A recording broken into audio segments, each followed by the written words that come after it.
இப்போ நீங்க பார்த்துக்கிட்டு சென்னை மெட்ரோல anti track passenger door safety system, அதாவது கதவுல இடுக்கில் சிக்கிக்கொண்டு இழுத்து செல்வதை தடுக்கும் பயணிகள் பாதுகாப்பு அமைப்பு. கடந்த அக்டோபர் மாதம் இதுக்கான அதாவது ஒப்பந்தம் கோரப்பட்டு அந்த பணிகள் இப்போ முடிவடைஞ்சிருக்கு. நீங்கள் பார்த்தீங்கன்னா அதாவது அந்த ட்ரெயின் வந்து அதாவது மெட்ரோ ட்ரெயின் வந்து நிற்கிறது நமக்கு தெரியாது. அதோடைய டோர் திறக்கும் போது தான் இந்த டோர் திறக்கும். இங்கே பார்த்தீங்கன்னா ட்ரெயின் கதவு திறந்து இருக்குது, இதோடைய கதவும் திறந்து இருக்குது. இதனால கதவிடுக்கில் சிக்கிக்கிடுறது, அது முக்கியமாக பெண்களுடைய ஆடைகள் சிக்கிக்கிடுறதும் அதே போல் பேக் சிக்கிக்கிடுறது, நம்ம சிக்கிக்கிடுறது இதுலேருந்து தடுக்கப்படும்.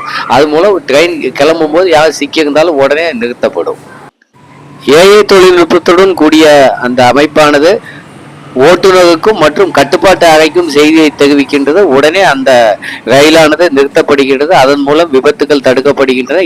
இவ்வாறான விபத்துக்கள் இதற்கு முன்பு நடந்ததும் இல்லை, ஆனால் எதிர்காலத்தில் நடக்கக்கூடாது என்பதற்காக இப்படி நிறுவப்பட்டுள்ளன.